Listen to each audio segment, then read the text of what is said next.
الله وبركاته.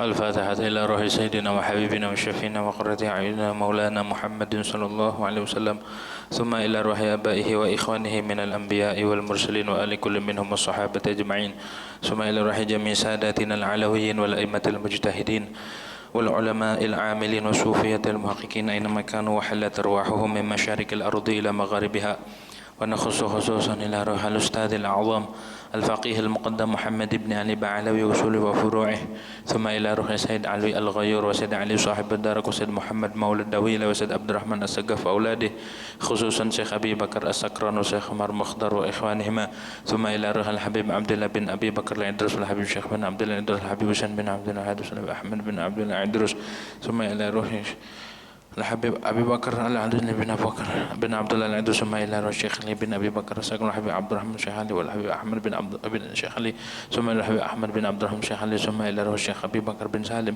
والحبيب حسين بن شيخ بن سالم وأولاد شيخ بن سالم، ثم إلى روح الحبيب ثم إلى روح الشيخ عمر بن مخرمة والشيخ مروان جمل عبد الرحمن الحمدان والشيخ فارس باقز والشيخ محمد جهبة، إلى روح الحبيب عمر بن عبد الرحمن العطاس والشيخ علي بن عبد الله بارس والحبيب حسين والحبيب عبد الله والحبيب سالم أبناء عمر بن عبد الرحمن العطاس، ثم إلى روح الحبيب عبد الله بن علوي الحداد والحبيب حسن بن عبد الله بن علوي الحداد وأولاد حبيب عبد الله بن الحداد، ثم إلى الحبيب أحمد بن حسن الحداد، ثم إلى الحبيب أحمد بن زيد الحبيش والحبيب جعفر بن أحمد بن زيد الحبيش والحبيب أحمد بن عمر الهندوان، ثم إلى الحبيب أحمد بن عمر بن سعد بن جمرة والحبيب محمد بن زيد بن سمت، ثم إلى روح الحبيب أحمد بن حسن العطاس والحبيب علي بن حسن العطاس والحبيب أبي بكر بن عبد الله بن طالب العطاس والحبيب صالح بن عبد الله العطاس، ثم إلى روح الحبيب حسن بن صالح البحر والحبيب عبد الله بن حسين بن طاهر والحبيب طاهر بن حسين بن طاهر والحبيب عدرس بن عمر الحبشي، ثم إلى الحبيب عبد الله بن عمر بن يحيى والحبيب عبد الله بن حسين بن الفقر والحبيب عبد الله بن أبي بكر العيد والحبيب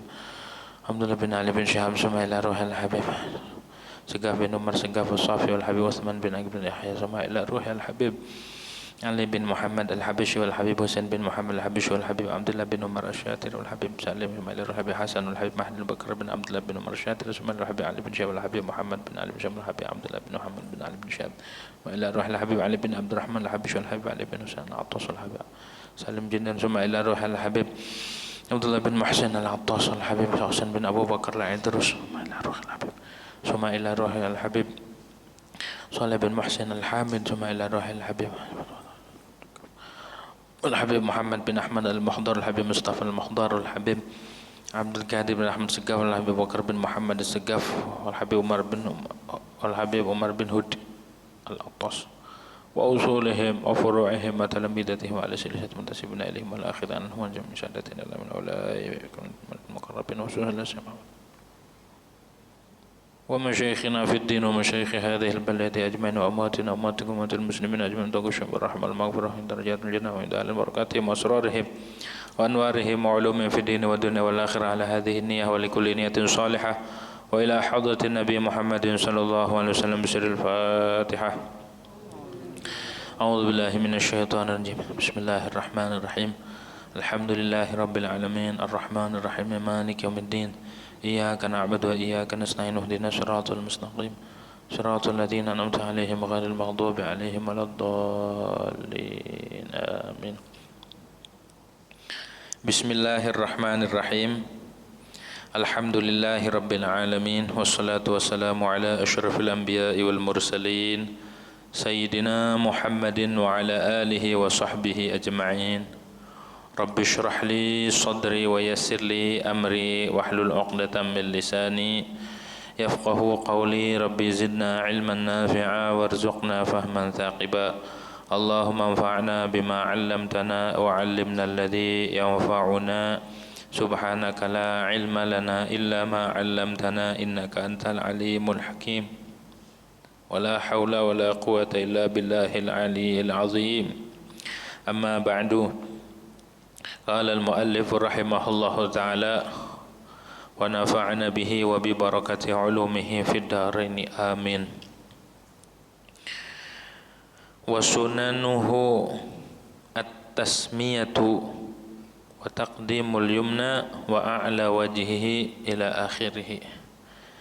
Adapun sunnah-sunnah tayamum itu membaca bismillah mendahulukan yang kanan, dan juga mendahulukan bagian atas wajah, dan juga mengurangi al-ghubar, debu, wal mualatu, dan mualat, wa tafriqul asabi', dan memisahkan, merenggangkan jari, fid darbataini, pada dua pukulan. Wallahu a'lam. Hadirin yang dirahmati oleh Allah Subhanahu wa taala,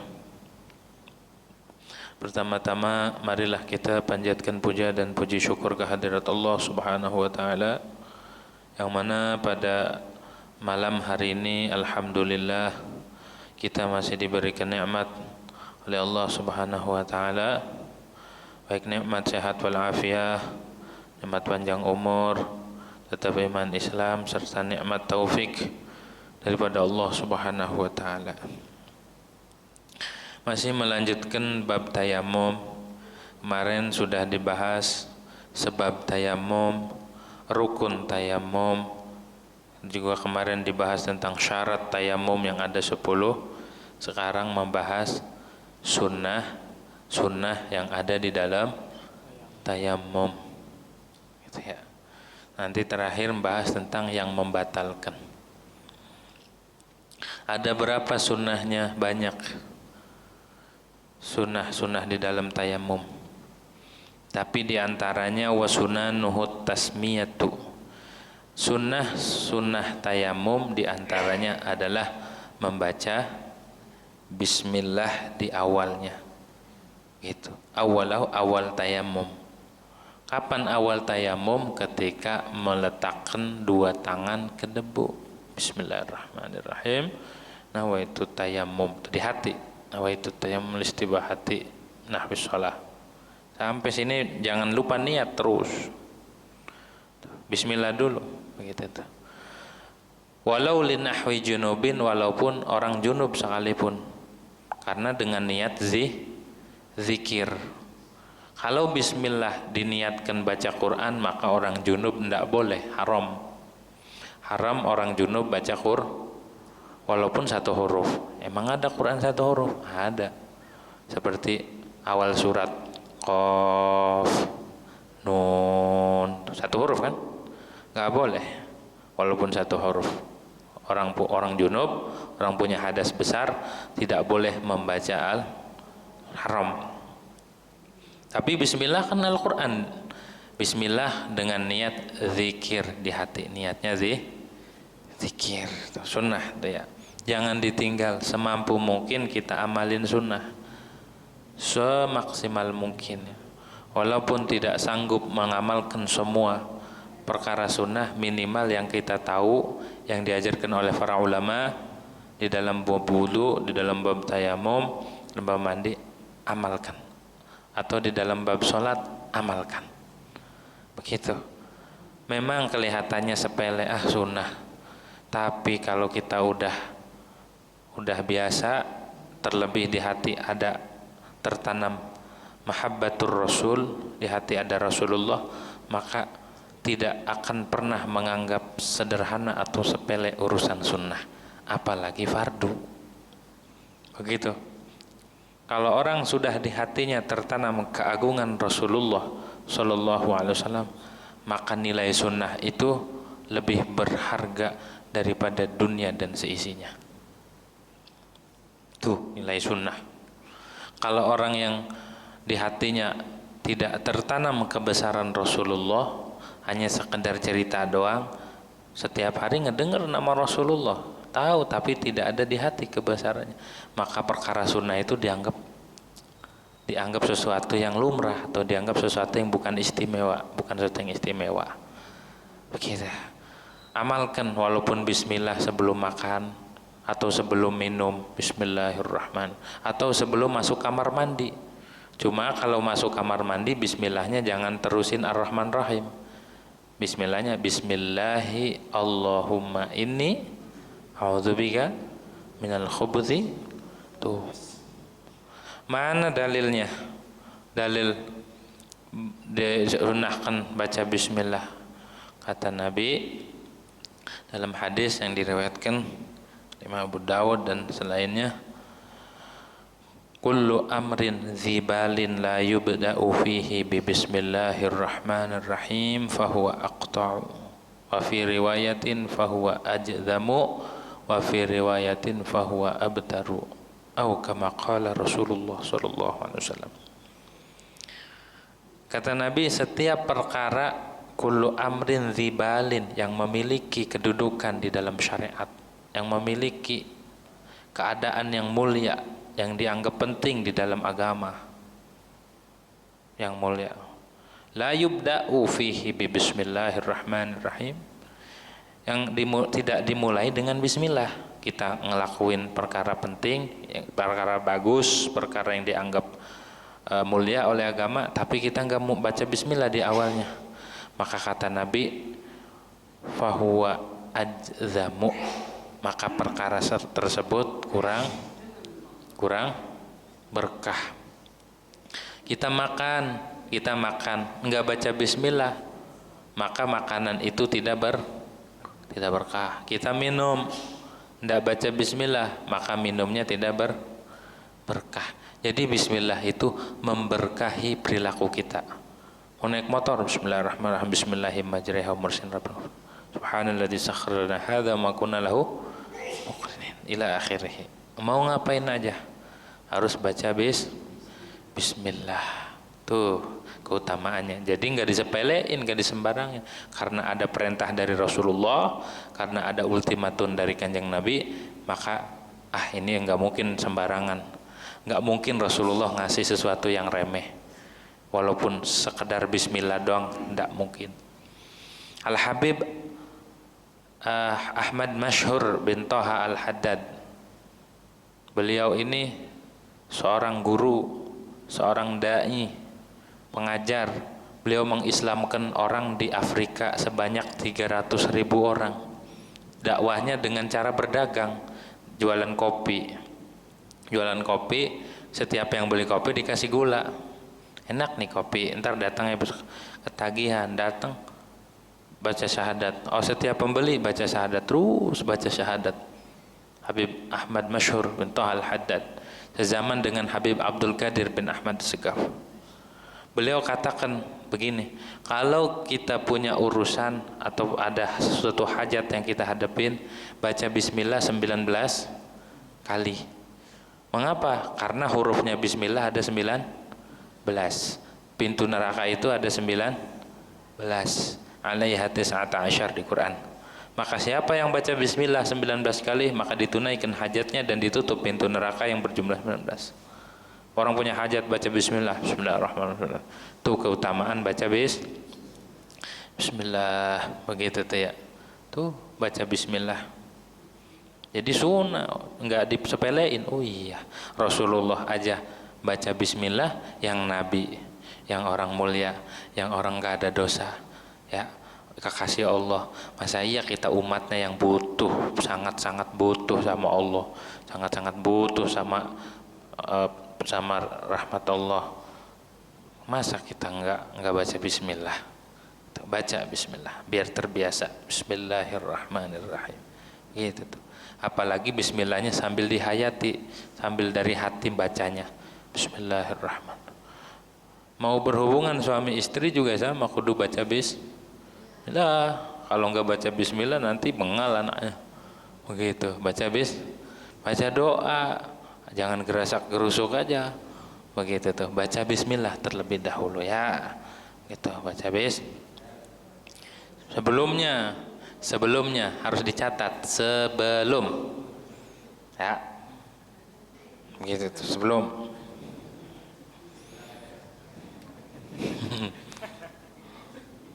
Habis itu baru baca doa.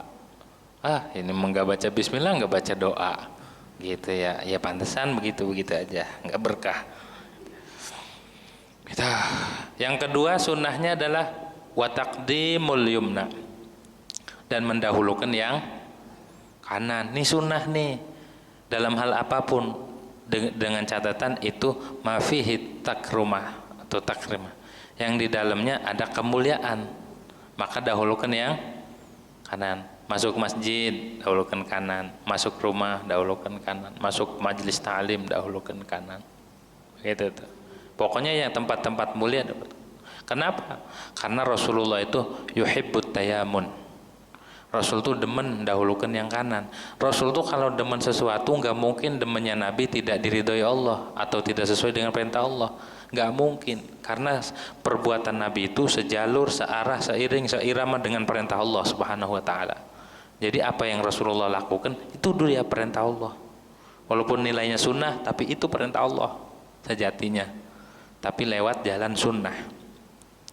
Maka Allah Subhanahu wa taala firmankan di dalam Al-Qur'an, "Wa ma atakumur rasulu fakhudhuhu wa ma nahakum anhu fantahu." Apa-apa yang Rasulullah datang kasih tahu, kasih contoh, "Wa ma atakumur rasul fakhudhuhu", ambil. Nah, ini Rasulullah yang Rasul. Ulama cuma nulis, dalilnya semua dari hadis sama Quran hadis. Ulama cuma nulis, oh ini maksudnya begini gitu. Begitu. Wa ma atakumur rasul fakhudhuhu, ambil. Dahulukan kanan. Ciri orang mahabbah, ciri orang di hatinya ada mahabbah, dia demen mau ngambil apa aja kanan, walaupun bisa pakai tangan kiri, dia pakai tangan kan refleks. Kalau ada Rasulullah di hati kita, di badan kita, di jiwa kita, maka refleks. Perbuatan Rasul niru aja, jiplak begitu tuh, dengan catatan di hati tertanam Rasulullah Sallallahu Alaihi Wasallam. Walaupun dia seorang ulama, seorang ustadz, seorang kiai, jika di hatinya tidak tertanam kebesaran Rasul, maka susah. Nyembarangin, minum tangan kiri, megang tangan kiri, ya masuk masjid tuh lihat, itu adab. Nabi itu ketika melakukan adab, bukan Nabi itu beradab hanya kepada manusia. Nabi itu manusia yang selalu ingat Allah, selalu hatinya hadir akan Allah. Jadi orang yang meniru gaya Rasul, gaya hidup Rasul, perilaku Rasul, sejatinya dia beradab dengan Allah Subhanahu wa taala. Disadari atau tidak, walaupun kita enggak seperti Rasulullah yang selalu ingat Allah, yang di mana-mana kebayang Allah, keingat Allah, tapi dengan kita melakukan sunnah Nabi, di situ secara tidak langsung kita beradab kepada Allah Subhanahu wa taala karena udah mau menjalankan perintah Allah. Apa perintah Allahnya? Atiullaha wa atiur Rasul. Taati Allah dan taati Rasul. Tuh. Gampang kalau pengen ya model kita, ingat selalu ke Allah, makanya susah. Orang lagi sholat aja yang diingat bukan Allah kadang-kadang. Di dalam ibadah yang diingat bukan Allah, apalagi di luar ibadah. Waktu Allahu Akbar, bubar semua di hati. Gitu. Coba model kayak kita yang banyak dosa, banyak salahnya, banyak kekurangan dalam ibadah, kurang ilmu, kurang pengetahuan, semuanya kurang adab.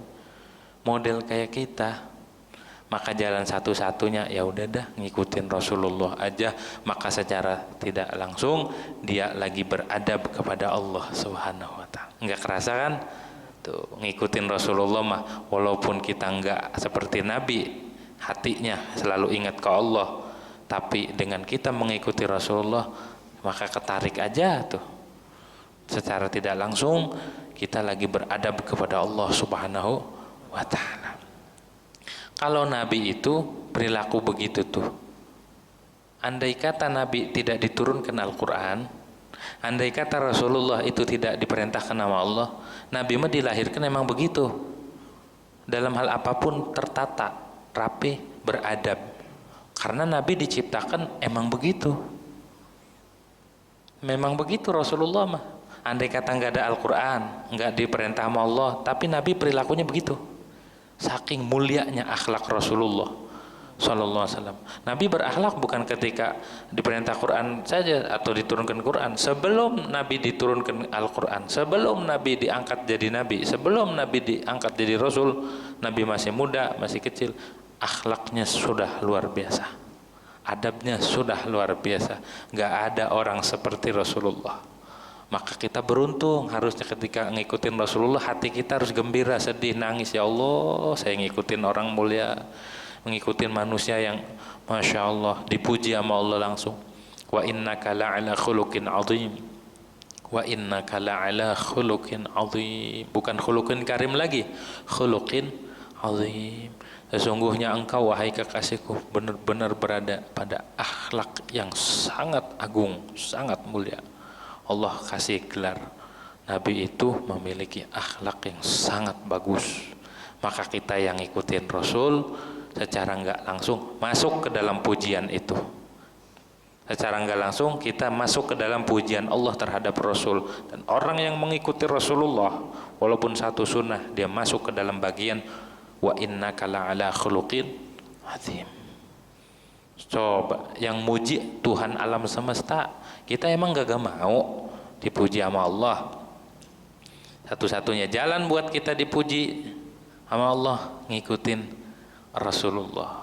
Dahulukan yang kanan, pakai baju kanan dulu, ngelepasnya kiri. Wudu pun sama kanan, walaupun andai kata kiri dulu boleh, tapi makruh.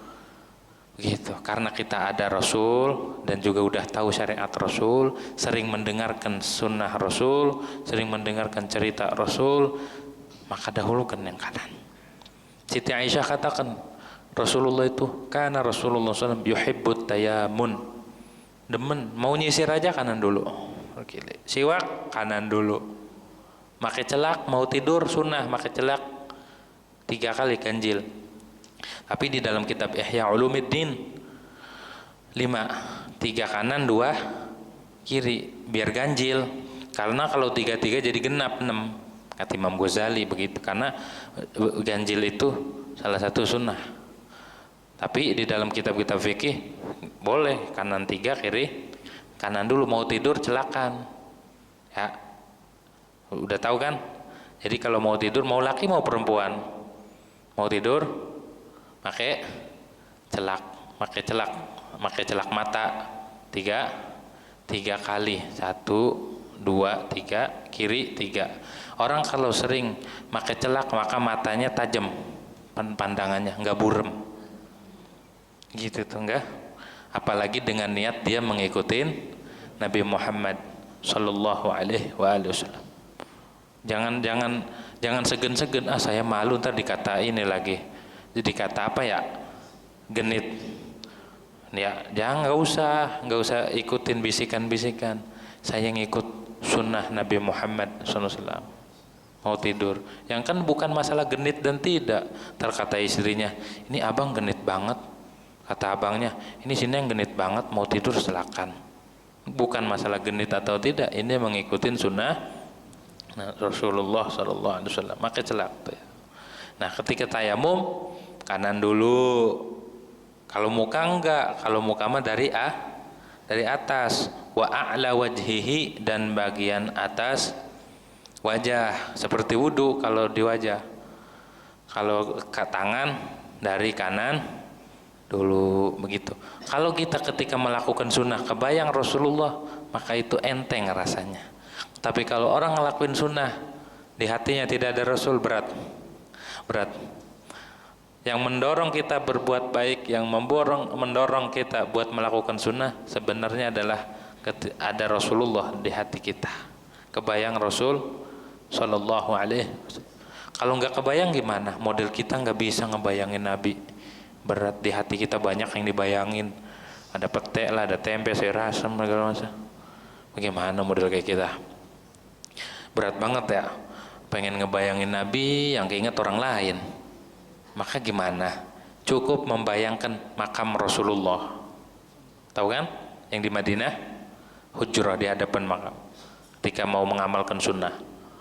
Ya kagak bisa juga, orang belum pernah ke Madinah. Cukup membayangkan raudhah. Membayangkan raudhah. Raudhah itu antara mimbar sama kuburan Nabi. Itu ada tempat buat salat namanya Masjid Nabawi yang asli itu, yang zaman dulu itu. Ya orang belum pernah ke Madinah. Cukup membayangkan atau Masjid Nabawi. Kalau masjid tahu kali, bisa lihat di HP ya YouTube. Ya, masih nggak kebayang juga. Cukup bayangkan Qubbatul Khadra, kubah yang biru, yang hijau, yang ada di gambar. Tiap mau sholawat, biar dekat. Bagaimana cara ngedeketinnya ya? Bayangkan yang terkait dengan Rasulullah. Maka lama kelamaan dia akan terikat hatinya kepada Rasulullah SAW. Orang kalau hatinya udah keikat, Dia nggak mau, panas hatinya. Orang kalau di hatinya ada mahabbatur Rasul, udah cinta sama Rasul, panas hatinya. Nggak mau diem, nggak mau tidur dia, kebayang terus. Obatnya apa? Obatnya ketemu. Obatnya ketemu kekasihnya, yakni Rasulullah SAW. Kalau udah begitu berarti ada sinyal dari Nabi Muhammad SAW. Model kita belum ya? Ya model kita mah mudah-mudahan sih jangan sampai di akhir hayat kita tidak mengalami hal seperti itu. Begitu ya, begitu. Terus siwak sebelum apa? Sebelum tayamum siwakan. Belum sholat siwak, belum wudu siwak. Pegang kagak siwaknya? Hah? Pegang ya? Pegang kan? Kan udah dipelajari di sini bab siwak. Ya, setahun 2 tahun yang lalu ke setahun bab siwak. Siwak nih beli 10.000, 15.000 tapi manfaatnya luar biasa. Begitu ya. Jangan sampai beli paket beli siwak kagak kebeli. Begitu tuh. Jangan sampai beli pakaian, beli kain kebeli, beli siwak kagak beli. Tuh, sunnah tuh ya, wa ala wajhi. Wa takhfiful ghubar. Sunnah berikutnya adalah mengurangi debu. Misalkan kita ngambil debu, dikurangin gitu ya. Biar tipis, biar kagak belepotan wajahnya. Begitu. Biar kagak belepotan. Kenapa? Lilit tiba, karena mengikut Rasul. Kalau ada kata-kata lilit tiba, itu lakuin, karena itu perilaku Nabi. Kalau di fikih ada bahasa lilit tiba, itu udah dalilnya berarti mutaba'ah, karena perbuatan Rasul begitu. Ittiba kepada Nabi Muhammad SAW. Nabi kalau tayamum begitu. Sampai ke kita itu ya perbuatan Rasul. Terima kasih jazahullah khair kepada para ulama yang mengajarkan tentang perbuatan Nabi Muhammad SAW, syariat Nabi Muhammad. Jika bukan mereka, para guru dan para ulama, kita tidak tahu bagaimana caranya Nabi tayamum, bagaimana cara sunnah-sunnah yang Rasulullah lakukan. Alhamdulillah jasa mereka ya, dengan sebab mereka, jerih payah mereka catat syariat, catat kitab tentang syariat, nyampe ke kita, ke telinga kita, ke hati kita. Tuh. Yang kedua alasannya wali alla yashuhu khalquh, wali alla yashuha khalquhu, juga agar tidak belepotan apanya, rupa dia. Kok kalau debunya tebel kan belepotan akhirnya kan, disangka medi nanti gitu, ngambil debunya pas mau tayamum pada kabur semua. Ngapa? Ada medi. Padahal bukan medi, dia nggak ngikutin Rasulullah cara tayamumnya. Coba kalau ngikutin Nabi rapi gitu tuh. Wa min thamma la yusannu takraruh. Karena takut belepot, takut jelek ya, tampilannya, tidak disunahkan ngulang-ulang. Kalau diwudu kan 3 kali, kalau tayamum enggak, cukup sekali. Cukup sekali. Ikutin kata Bung Oma, cukup sekali, dah gitu aja. Begitu tuh ya, jangan berulang sekali, takut belepotan. Yang selanjutnya wa nudiba alla yamsahal ghubara an a'dha'ihi la ba'da. Sunnah jangan menyapu, menghapus debu yang ada di anggota kecuali setelah sholat. Jangan dulu dihapus, jangan dibuang, ntar habis sholat baru dirapiin. Sunnah juga wa alla yarfa'a yadahu 'anil 'udwi hatta yutimma masahu. Jangan mengangkat tangan dari anggota sebelum sempurna. Misalkan ini, udah kalau belum kena semua jangan diangkat, jangan dipisahin, biarin. Ketika tangan pun sama, jangan diangkat sampai udah kelar. Gitu. Jangan diangkat dulu, kalau diangkat ntar makruh. Tuh sunnah. Yang selanjutnya sunnahnya adalah wal mualatu fihi, dan mualat itu terus menerus, jangan diselang. Wal mualatu fihi bitaqdiril ma'an. Mualat habis buka langsung jangan diselang, ngaso dulu, ngopi ngerokok, enggak, langsung aja habis muka ambil lagi buat tangan, Habis ini ditakdirkan debu itu air. Kalau di dalam wudu kan syarat mualat itu masih dapat sunnah dengan catatan anggota sebelumnya belum kering. Belum kering. Itu mualat. Terus watafriqul asabi'i fid darbatain, dan merenggangkan jari-jari, jari jemari ketika memukul, kan direnggangin begini, direnggangin sederhana aja, nggak usah begini. Kenapa? Biar ketika kita menepuk debu, debunya terbang, jadi kena ini. Kalau buat muka nggak jadi masalah. Kalau buat tangan nih, kalau nggak kena debu, wajib kita menyela-nyela.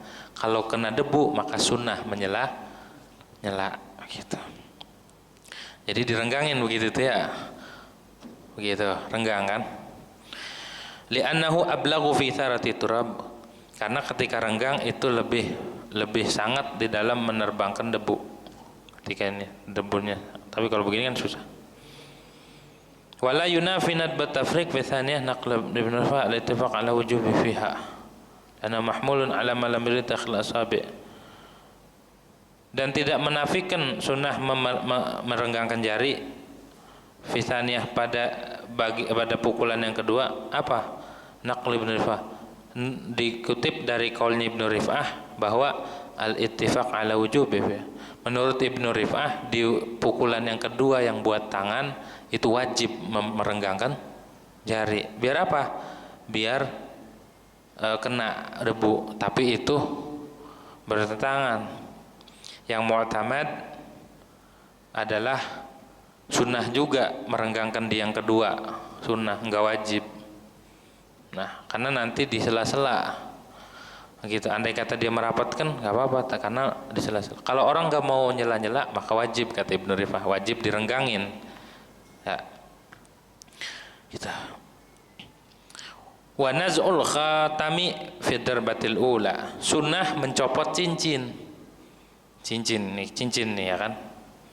Mau mukulin di pukulan pertama, sunnah kita mencopot. Sunnah. Tapi kalau di pukulan kedua itu wajib, biar kena debu semua, harus dicopot. Kalau di pukulan pertama sunnah aja, sunnah. Kalau diakuna mashul wajhi bijamirah, agar ketika ngusap muka itu dengan seluruh telapak tangan. Kalau di wajibu nazul khatam fi tsaniyah indal masih, dan wajib membuka, mencabut, mencopot cincin di pukulan kedua, dipukul. Biar apa? Biar kena debu semua. Jangan dipakai cincinnya waktu mukulin yang kedua.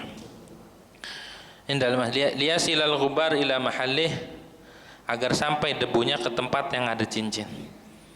Dan tidak cukup wala yakfi tahrikuhu, tidak cukup menggerakkan. Maksudnya menggerakkan itu menggeser dari posisi semula begini nih. Itu namanya tahrik. Malam yatayaqqan usulut turab li jami', selagi tidak yakin sampainya debu ke bawah cincin. Kalau yakin ya boleh, tapi kalau waduh ntar enggak kena, copot. Begitu. Apalagi nyopotnya di tukang emas jual. Bu, habis tayamum dapat duit. Gitu ya. Nyopotnya di tukang cincin. Bu, kalau saya ajarin, kalau pengen tayamum biar dapat duit, copot cincinnya, kasih tukang emas jual. Baru dapat duit, gitu ya. Pengen kan kita dikasih rezeki terus sama Allah, pengen nggak? Pengen. Dawamkan wudu, dawam wudu bagi laki-laki. Kalau perempuan kan nggak bisa, ada head ya. Perempuan ada head, benar nggak? Kadang head nggak boleh wudu kalau lagi head. Maka gimana? Perempuan biar luas rezekinya, baca istighfar aja sama sholawat, gitu ya. Baca istighfar sama sholawat. Ini saya belum punya anak, doain, baca istighfar. Ada orang datang ke Mbah Khalil, ada yang punya hajat ini, ada yang punya hajat pengen punya anak, ada yang ngeluh, duh nih kampung saya nggak turun-turun hujan, datang kata Mbah Khalil istighfar. Mbah Khalil doain kiai saya pengen punya anak, baca istighfar. Pengen ini baca istighfar, karena di dalam Al-Quran Allah firmankan istaghfiru rabbakum innahu kana ghafara yursilis samaa alaikum midrara wa yumdidkum bi amwalin wa banin. Gitu tuh. Istighfar, mau punya anak, mau punya harta, mau biar turun hujan, istighfar. Yang lagi syarat rezekinya istighfar. Karena tidaklah rezeki itu terputus atau seret melainkan karena dosa yang kita lakuin. Maka istighfar. Istighfar ya. Tuh. Kalau laki-laki gampang, dawam wudu terus, batal wudu lagi, batal wudu lagi. Ya, batal wudu. Karena kalau orang berhadas enggak wudu, di dalam hadis qudsi disebutkan man ahdatsa wa lam yatawadda faqad jafani. Siapa orang yang berhadas kemudian enggak langsung wudu, maka dia berarti cuek, menjauh.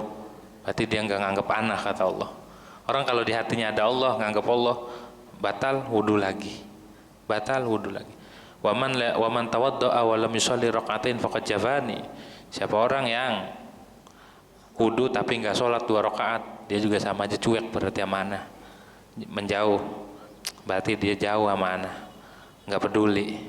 Jadi habis wudu sunnah 2 rakaat, begitu tuh. Kalau habis itu, kalau orang habis sholat nggak berdoa, faqad jafani. Kalau nggak ngedoa, dia juga berarti nggak peduli sama aneh, seolah-olah nggak nganggap belagu amat, dia nggak minta sama Allah.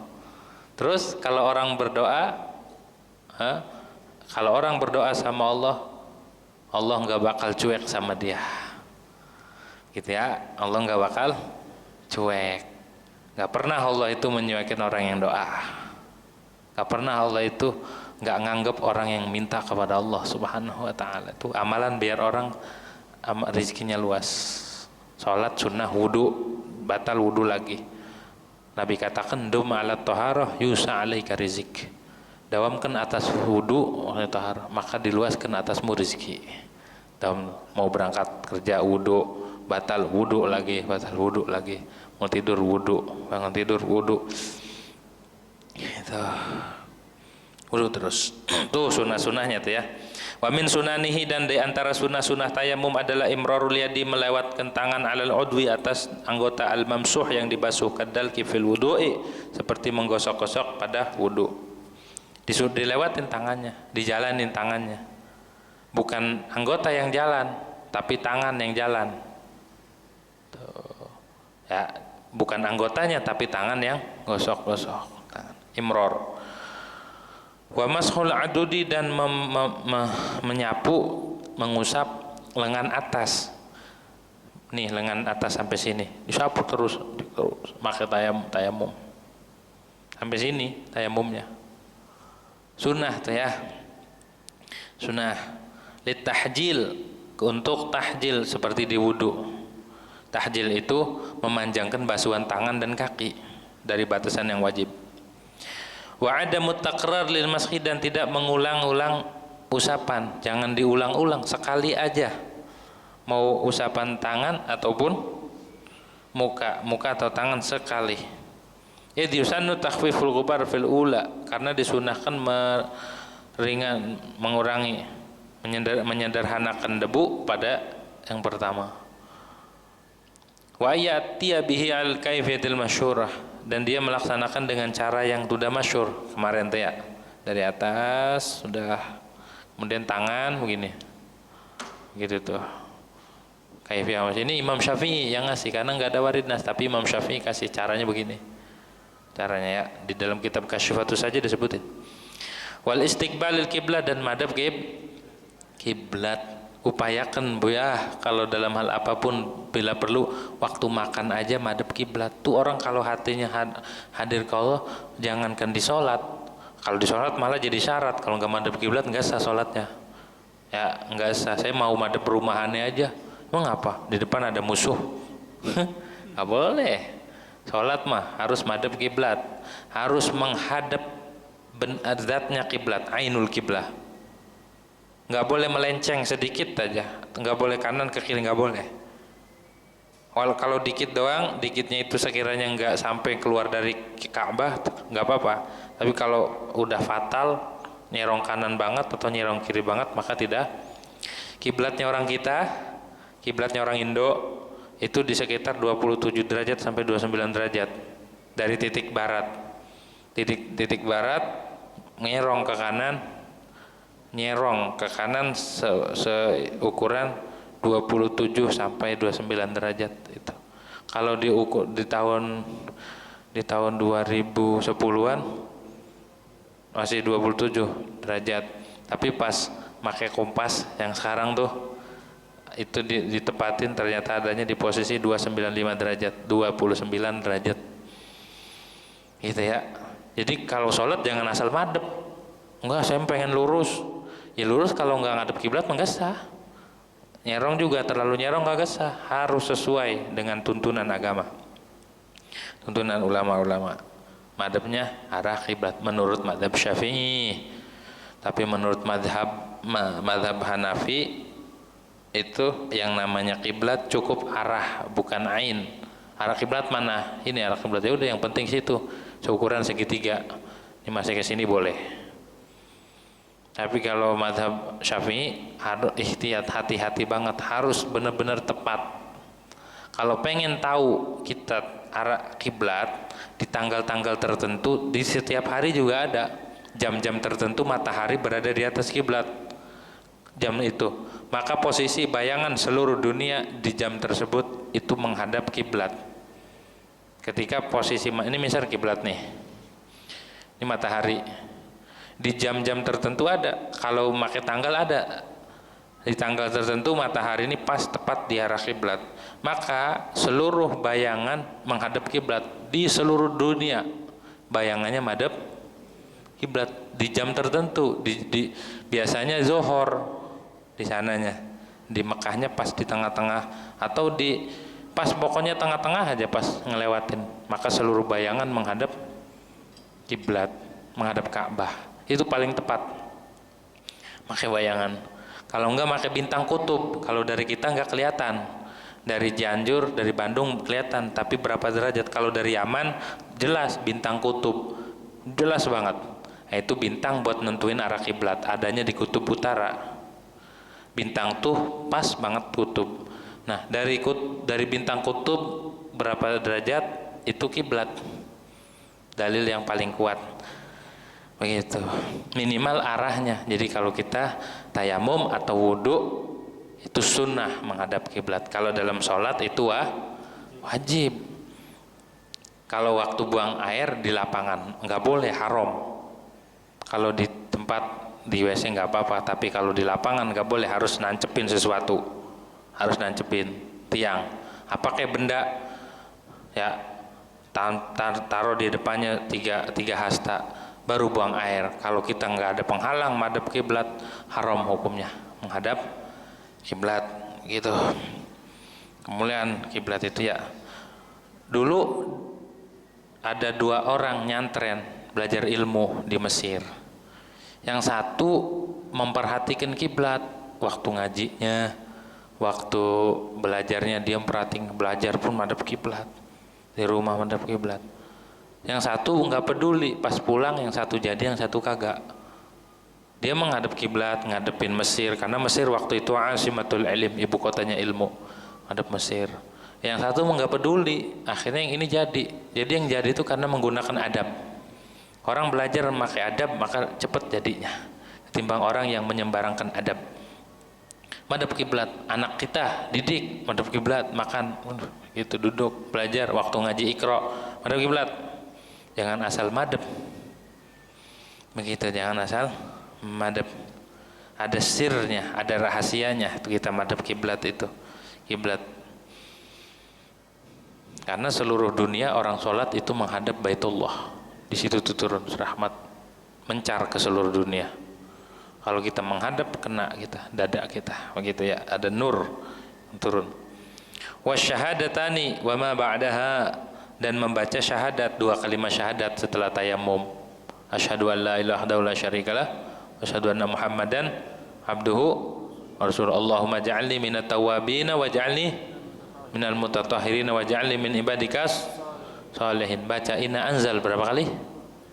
3 atau 7 kali. Baca tuh. Baca syahadatnya 3 kali juga. Baca inna anzal 3 kali. Begitu sama.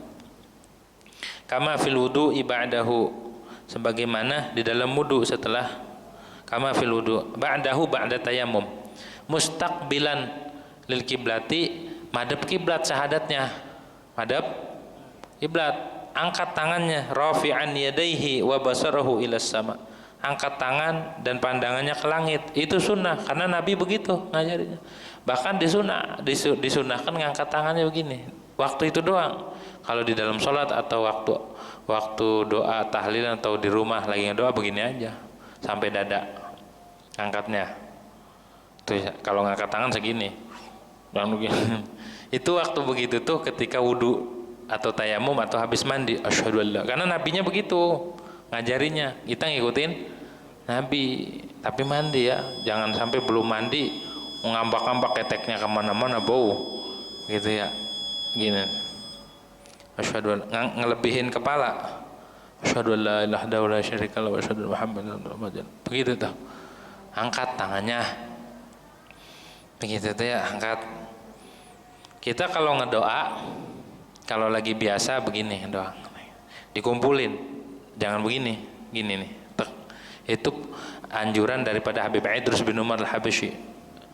Sunnah begini gitu. Dan begini, kayak orang mau nadangin berkat. Kalau begini kan berarti itu mau kemaruk. Ini pengen. Ini diinin ke dada. Allahumma sholli gitu. Ya minimal begini udah gitu. Pokoknya begini doa. Habib Idrus bin Umar al-Habsyi ngajarin begini. Kalau perkaranya sudah sangat kayak turun gempa ngedoa, ya Allah, lagi gempa, terjadi gempa, ngedoa. Kalau mau nolak bala begini, kalau mau ngilangin bala begini, tetap. Tapi kalau mau nolak bala yang belum turun, begini, Allahumma dfa'anna al-ghala wal waba. Kalau mau ngilangin begini aja tetap. Kalau udah perkaranya udah sangat mencekam, maka diginiin nih. Ditekuk ini ya, gitu tuh, udah ditekuk begitu tuh ya, ya Allah, begitu tuh, kayak udah kayak mau kiamat nih, misalkan gempanya 1000 magnitudo, misalkan ya 8 aja goncang, ini nggak 1000 mulak malik gitu ya, gitu tuh, misalkan ini mau udah goncang banget, maka ngedoa idza shtadal amr, angkat tangannya. Kenapa pandangan ke langit? Karena kiblatnya doa adalah langit, walaupun buta sunnah ngangkat ke langit. Asyhadu an la ilaha illallah wa la syarika Allahumma ja'alni minat tawabin wa ja'alni minal mutahhirin wa barik shalih. Begitu tuh sunnah. Habis sholat, habis ibadah, habis baca Quran, habis ngelakuin taat, ibu punya anak di dalam rumah, habis taat nih, habis ngaji, habis sholat, habis baca Quran, habis lihat ke anak, pindahin sir ibadahnya ke anak, usap sini tong, biar jangan pelit. Ini urusan dunia bagi-bagi, urusan akhirat kagak timpalin, biar anak ketularan. Ini mah habis sholat biasa aja, habis sholat, habis ngaji pulang ke rumah langsung. Jangan habis maksiat, jangan ngelihat anak. Istighfar dulu, jangan masuk rumah. Istighfar dulu, astagfirullah. Ya 1000 kali. Sampai dikunciin nanti. Gitu. Masuk rumah istighfar dulu kalau habis maksiat, habis nonton dangdut, pokoknya habis maksiat, habis ngerumpi, habis gibahin orang, istighfar dulu. Karena ada dosa. Jangan masuk rumah. Jangan ini habis maksiat langsung lihat anak, sini dicium anaknya jadi bader nanti. Habis taat, habis ngaji, sini diusap dadanya. Walaupun lagi tidur, bacain alam nasyrah. Begitu. Ya, habis ini ngedoa ini. Gitu tuh, nimpalin ke anak, jangan pelit sama urusan taat, sama akhirat, jangan pelit, kagak ngajarin, kagak ngapa, dibiarin aja anak layar keluyur, nggak dipeduliin sama sekali. Giliran bandel ngomel-ngomel lah, siapa yang salah? Orang tua. Gitu ya. Wa amma makruhatu, adapun makruhnya tayamum faminha taksirut turab, banyakin debu itu makruh. Wa takrarul masih, dan mengulang-ulang usapan itu makruh. Wa adamut tayamun, dan tidak menganan-nganankan. Wa ghairu dzalik, dan selainnya banyak makruhnya. Enggak baca bismillah, enggak baca syahadat, enggak madhab kiblat, itu makruh. Makruh. Tuh selesai masalah tayamum tuh ya. Tinggal nanti pertemuan depan yang membatalkan tayamum. Wa amma mubtilatuhu fathamaniyatun wallahu a'lam bissawab. Ada pertanyaan baik terkait materi ataupun di luar materi? Hah? Enggak ada? Hah? Ya. Enggak apa-apa, udah bujang juga. Enggak lah, salaman kan salaman. Assalamualaikum, salaman. Salaman, dicium keningnya, doain. Ini mah dibiarin aja. Siram pakai kopi ya. Doain, jangan sampai kita nggak peduli sama anak, karena dia yang bakalan jadi amal kita nanti setelah kita meninggal. Anak tuh amalul walad, amalul walid, amalnya anak, amalnya orang tua, gitu ya. Jangan sampai kita nggak dapat keberkahan. Doain, habis sholat doain, pas pulang ke rumah juga doain, gitu. Dah, Allah alam bisawab. Bismillahirrahmanirrahim. Alhamdulillahirabbil alamin. Hamdan yu'afina wa yukafi mazida ya rabbana lakal hamdu kama yanbaghi li jalali wajhikal karim wa 'azimi sultanika. Allahumma shalli ala sayyidina Muhammad wa ala ali sayyidina Muhammad. Allahumma aqsim lana min khasyatik ma tahulu bihi bainana wa baina ma'asatik, wa min ta'atika ma tuballighuna bihi jannatak, wa min al-yaqin ma tuhawwinu bihi alaina musaibat dunya, wa matti'na Allahumma bi asma'ina wa absarina wa quwwatina abada ma ahidana, waj'al waritha minna waj'al sa'rana ala man zalamana wansurna ala man adana, wa la taj'al musibatana fi dinina, wa la taj'al ad-dunya akbar hammina wa la mablagha ilmina wa la ghayata raghbatina, wa la tusallit alaina bi dhunubina man la yakhafuka wa la yarhamuna. Allahumma inna nas'aluka mujibat rahmatik wa azaima maghfiratik wa salamata min kulli ithmin wal ghanimata min kulli birrin wal fawza bil janna wan najata minan nar. Rabbana la tada'a lana dhanban illa ghafarta wa la hamman illa farajta wa la karban illa nafasta wa la adwan illa wala habiban ila hafita wala ghaiban ila radha la maridan ila syafita wala hajatan min hawaijina wal akhirah la yarada wa nafisa la qadaita wa razaqta ya rabbal alamin ya arhamar rahimin. Sallallahu alaihi sayyidina Muhammadin wa ala alihi alhamdulillahi rabbil alamin. Demikian kurang lebih mohon maaf dan Allah yakum. Assalamualaikum warahmatullahi wabarakatuh.